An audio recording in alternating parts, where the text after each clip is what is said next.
Last time, we found a strange suicide letter left by Uncle Jeremy, and defeated the hideous monsters that were blocking our way downstairs. Now let's get out of here.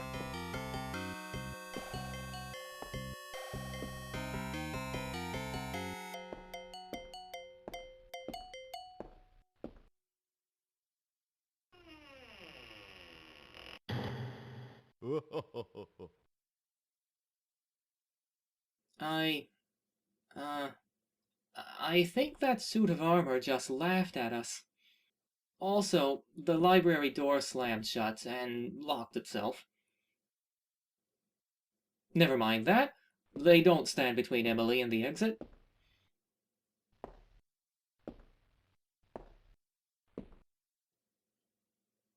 The 1920s setting was chosen mostly out of convenience. It allowed for electric lights, running water, recorded music, but eliminated modern gadgets that the player might otherwise be expected to have and try using.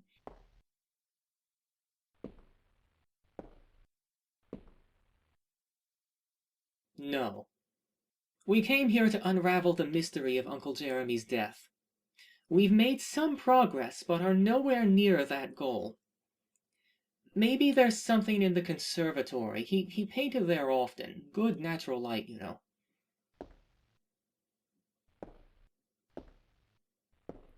In most games, the heroes are spry 20-somethings. The reason why both Emily and Carnby are middle-aged is because they were designed around the limitations of the game engine. In other words, it gives them a reason to be slow and awkward.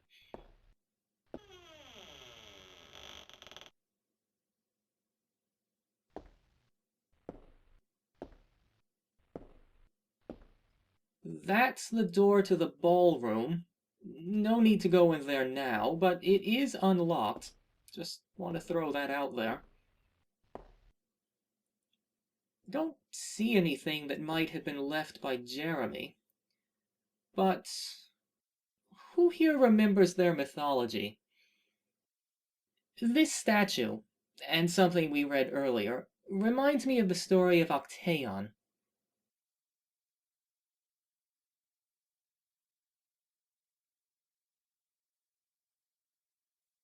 Octaeon had been hunting in the woods near the Valley of Gargathy. The sun beginning to set, he abandoned the chase and was wandering aimlessly in the pleasant forest. It was then that he happened upon a pool of clear water, where he saw Artemis, the goddess of the hunt, naked and bathing herself. Her attendants expected her to rage and call for her bow and arrows, but she calmly took up a handful of water from the pool and threw it at Actaeon, saying that he may go, but so that no one would know what he had saw, he must never speak again. Actaeon ran blindly into the woods until he was lost and exhausted. It was then that he heard his hunting dogs barking somewhere close by. Without thinking, he called to them. His dogs, following their master's voice, found him, but they did not find Actaeon the man, because no sooner had the words left his lips, Actaeon was transformed into a stag. His dogs began to pursue him. Tired and stumbling through the unfamiliar terrain, he could not long outpace them. Actaeon's own dogs fell upon him and tore him limb from limb.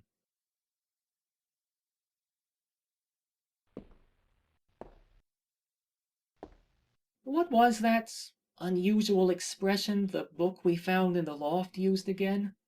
May Artemis guide us as though we were an arrow from her quiver, I think that was it.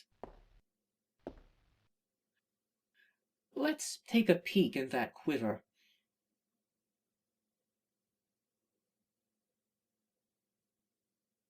Three arrows. Those will make our bow a little more useful. But taking them triggers angry, invincible spiders to drop from the ceiling. The spiders never go away, but they won't follow you outside of that room.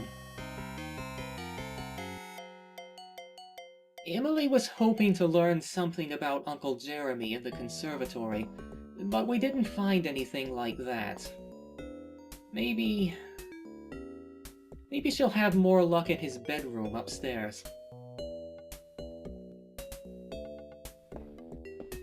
And if you think I was reading too much into a statue of Artemis and a deer, do you remember the golden fleece myth we found in the loft? Perseus' two companions in the story were Eumolpus and Ichthys. Of Octaeon's 50 dogs, all of whom Ovid describes by name in Metamorphoses, do you care to guess what the first two to reach Octaeon were called? Let's see. That's a spare bedroom. That's a bathroom. That's another spare bedroom. At the end of this hallway should be the gallery, and off of it, Jeremy's room.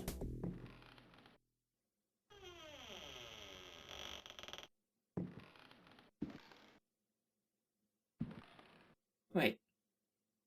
Look at that ominous painting.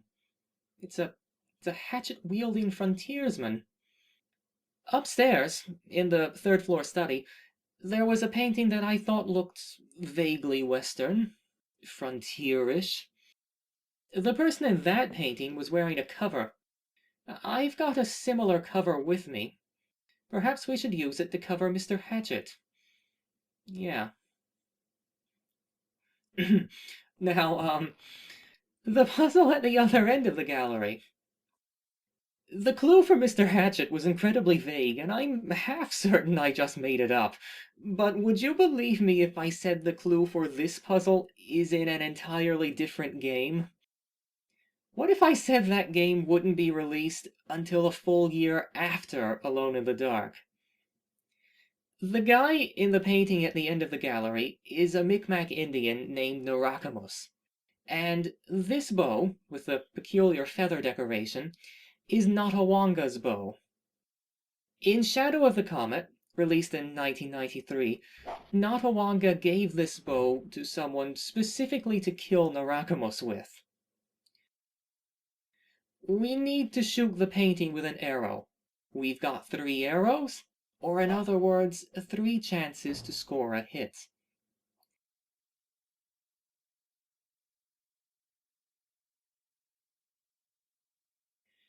How are you supposed to know that if you haven't played Shadow of the Comet? Well, you could do like I did, trial and error, or you could consult the clue book, or if you want to go all out, the strategy guide. The clue book has 2 sections. The Carnby section has some great maps of all the stages, which would be particularly helpful in the endgame area, and some general hints. The Emily section is a flat-out walkthrough. The strategy guide is more interesting because it's told in narrative form, almost like a novelization of the game. And as you might have guessed from the cover, it also includes strategies for Jack in the Box and Alone in the Dark 2, as well as some sneak preview information for the upcoming Alone in the Dark 3.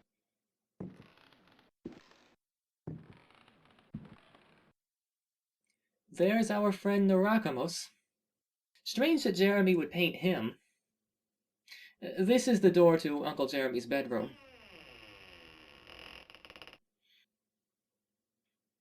It looks unused. No one's been here since Jeremy's death.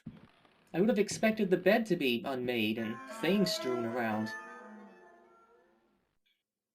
Doesn't seem to be much of anything here.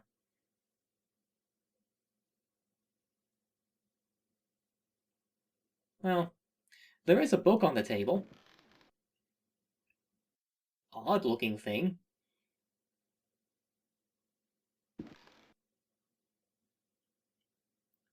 It's a fake book. All right. There's that ancient old clock you might remember featuring in Emily's monologue. It's been here since the house was built. Jeremy seemed very particular about it. Is that a crack on the wall snaking behind the clock?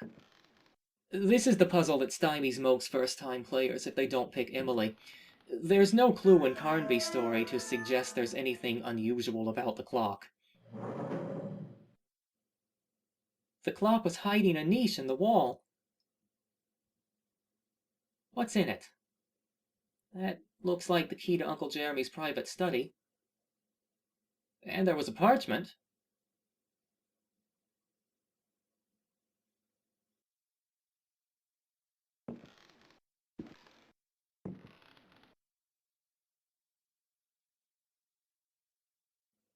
The Creatures of the Night by Hubertus the Bald. That's a reference to Hubert Chadot, one of the game's writers. There are many nods like that scattered around. Abdul al-Azred, imploring standing stones, free the powers of darkness, deep ones beneath the surface, Dagon, all terribly interesting. But what's this about a prowler among the books? The vagabond from other spheres. Steel kills the vagabond who never dies. I'd jot that line down if I were you. Things have taken a decidedly Lovecraftian turn, haven't they? If you were to ask someone where the story for Alone in the Dark comes from, they would probably reply, it came from H.P. Lovecraft. The box cover even says as much. But the truth is, the game was already completed before its creators even started to think about a story. In 1981, Chaosium released a tabletop role-playing game based on the Cthulhu mythos called Call of Cthulhu.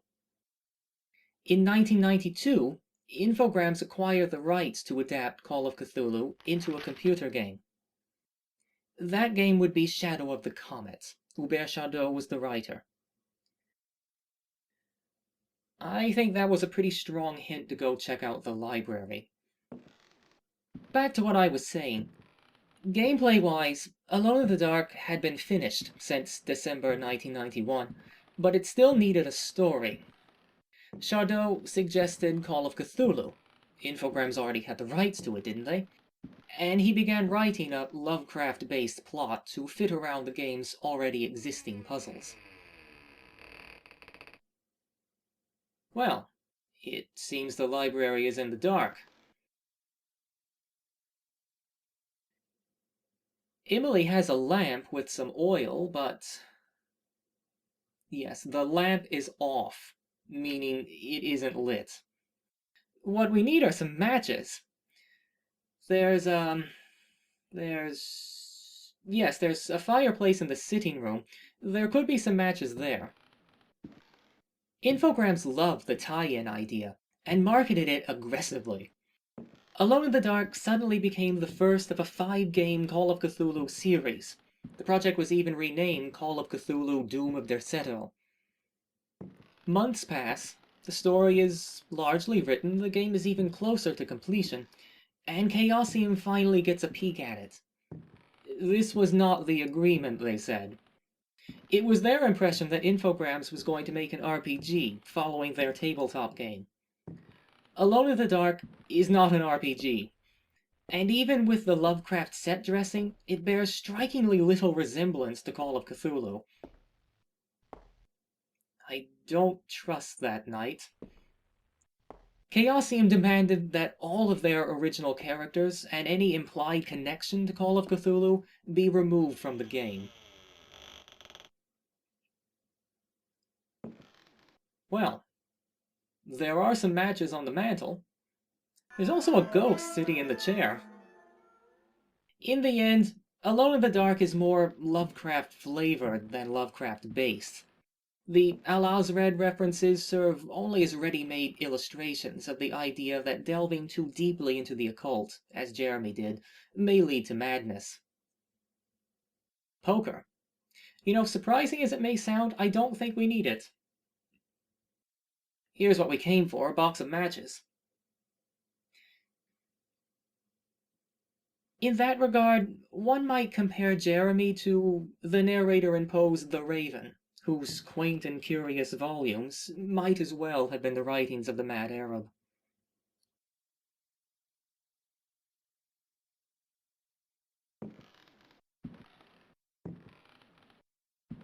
A gramophone. The clue book is interesting here because it seems to think you won't have any idea what a gramophone is, and it explains the concept at length. It's cumbersome, but not especially heavy, and since our bag of holding is limited only by weight, we have no trouble carrying it.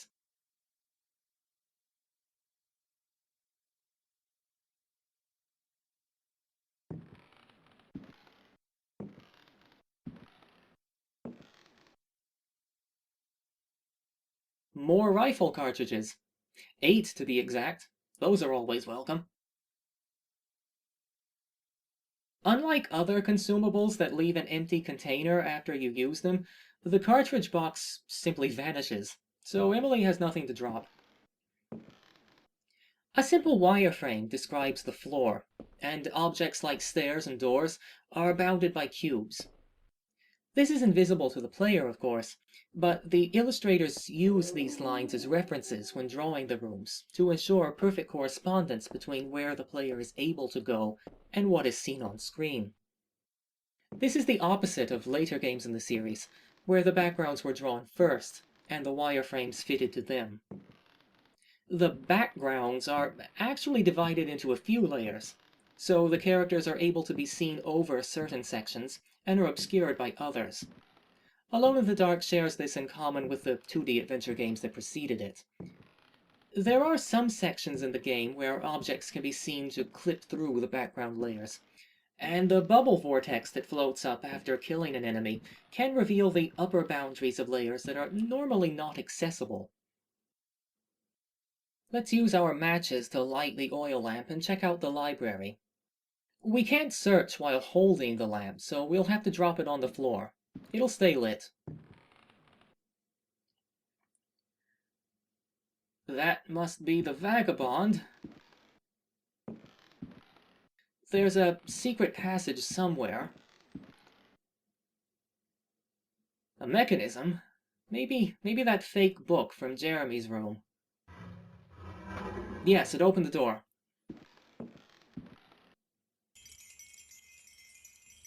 Oh my. What had Uncle Jeremy gotten himself into? There's a talisman on the bench.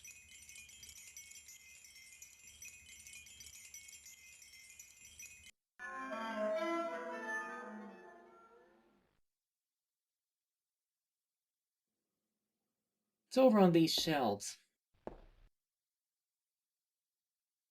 There are more collectibles in this room than at any other. In addition to the talisman, there are 3 daggers, 2 parchments, and 2 books.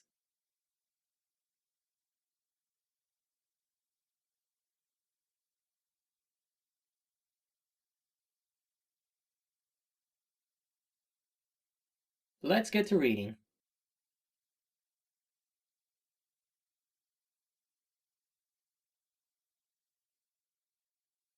The power of the verb.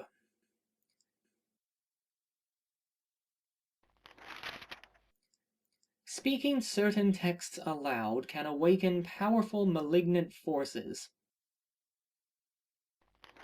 Even just reading them can drive the reader to insanity. It looks like we'll have to be a bit more careful which books we open from now on.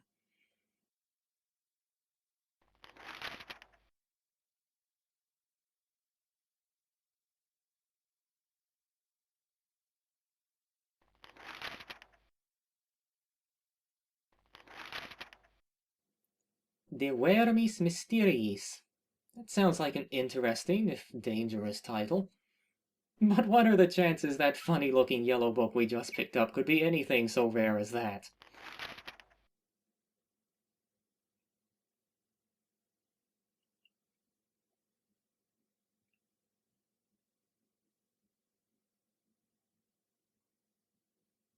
Signs of Stone, the Book of Yael.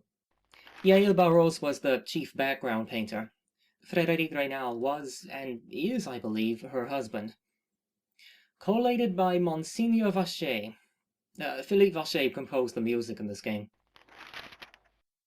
Cultists use forbidden literature to call on the Old Ones, Cthulhu and Shub-Niggurath. They protect themselves with signs carved in stone.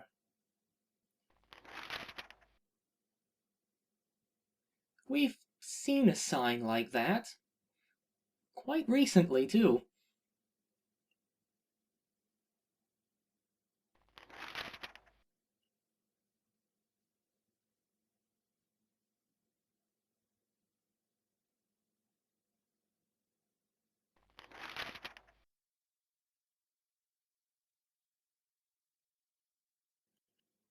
It's right there, on the floor of this room.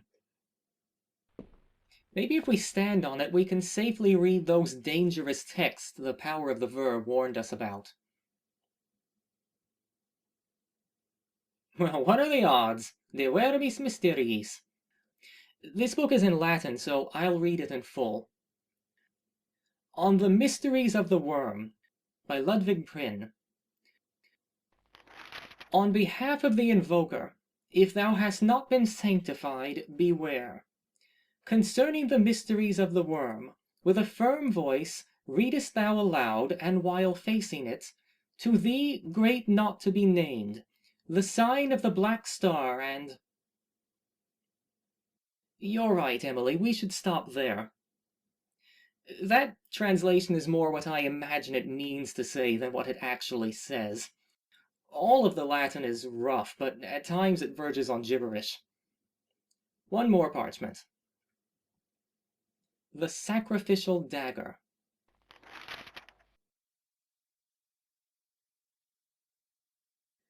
The Vagabond is a go-between, linking our world to that of the Black Goat of the Woods with 1,000 Youngs, or Shub-Niggurath, to use her other name.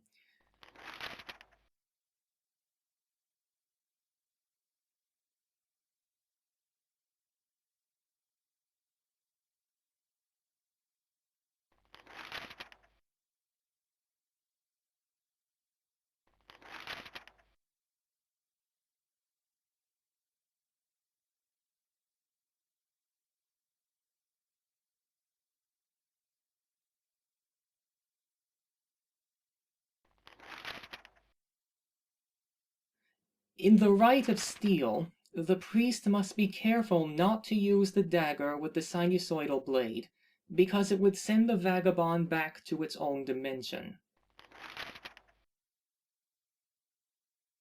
You know, I think we picked up a dagger that looks like the one illustrated.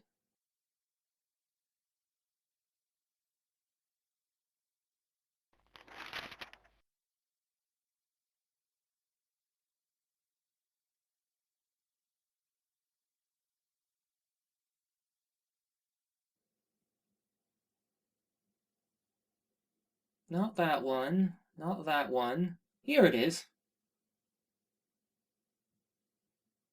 Let's see what the vagabond thinks about it. Where is he?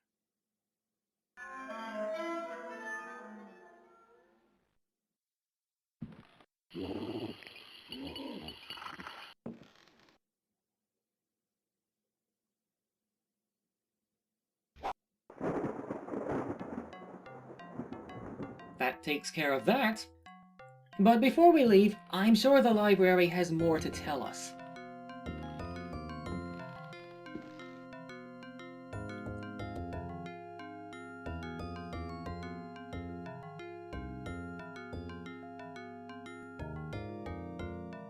If Rocks Could Talk, by the Marquis of Chamfray. Didier Chamfray designed the 3D objects and characters. We'll just overlook the minor misspelling of Louisiana in the subtitle. So, this house was built by a man named Pickford in 1818. It sits over a subterranean cavern system, and they dug tunnels connecting the house to it. He named it Derceto, a name related to Shub-Niggurath. The house burned down during the Civil War. Howard Hartwood, Uncle Jeremy's father, bought the property and rebuilt the house. It seems Pickford was a pirate, and Hartwood thought treasure was buried beneath it.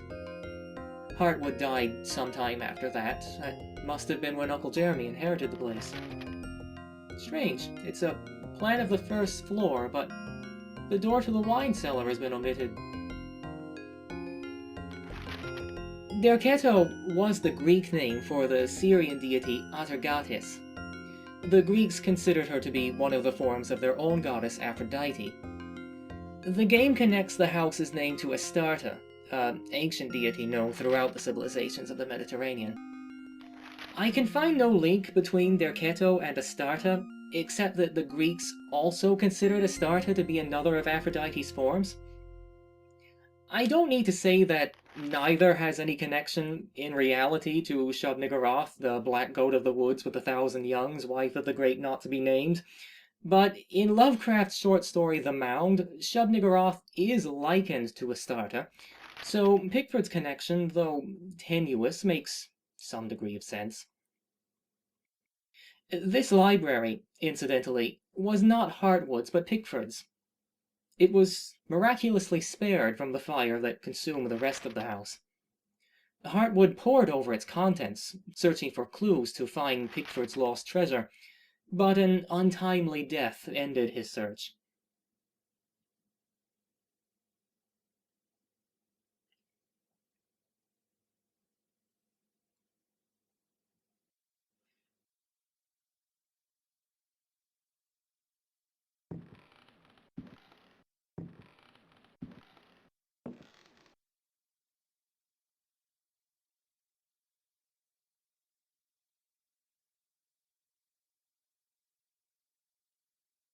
Sons of the Sun and Shadows. This book is an account of Cortez observing a strange Aztec ritual. The conquistadors were dressed in full armor and witnessed a stone statue of the water goddess Chavitieco come to life. They were unable to move, as though the statue had frozen them in place. Only when Cortez killed the laughing priest did the statue again turn to stone.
Oh, it includes an illustration of the Chavitieco statue. Emily must take care to remember it.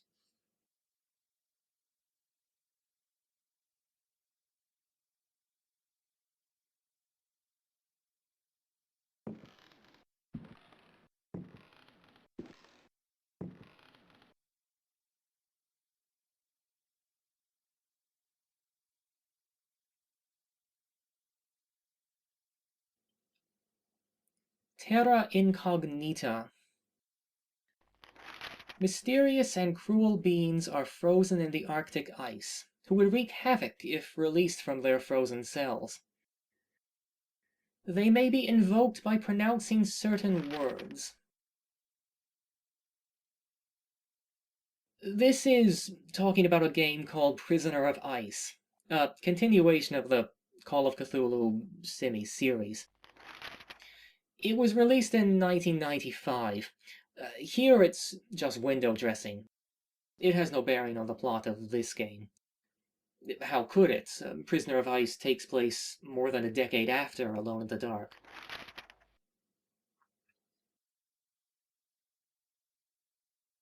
Just so you know, our lamp is still burning.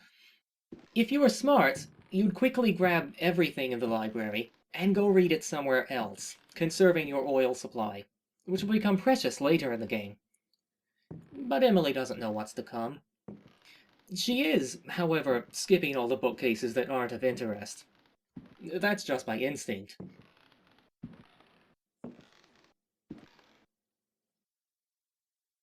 Another book. This one looks ominous. I think we had better read it over the side of protection. It may drive us to madness otherwise.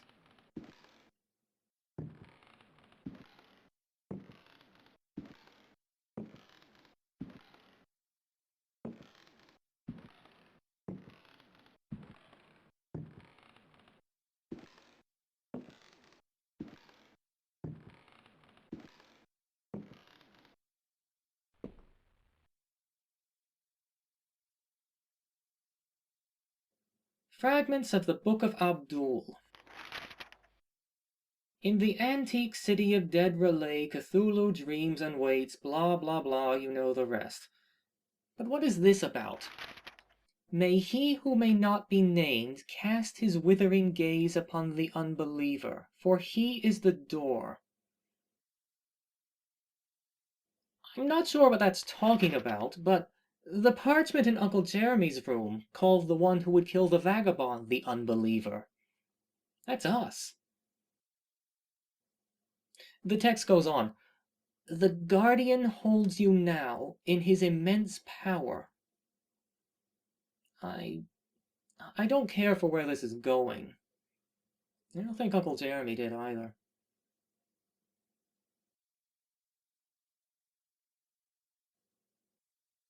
Let's get our lamp and get out of here.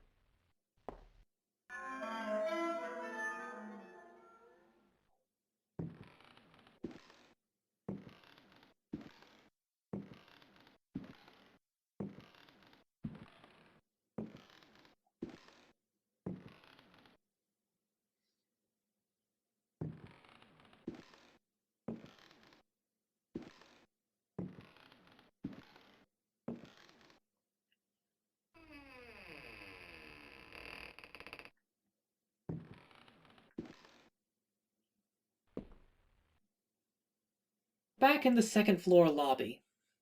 But where to now? Let's think about that while Emily empties her pockets. A book mentioning a hunting goddess showed us the way to where we are now. With this recent talk of a water goddess, I'm reminded of how there was no water upstairs. Wow, we sure picked up a lot of crap. I think it would be a good idea to see if there's any water anywhere else in the house. After all, if we needed to shoot an arrow at a painting, who's to say we won't need to throw water at something?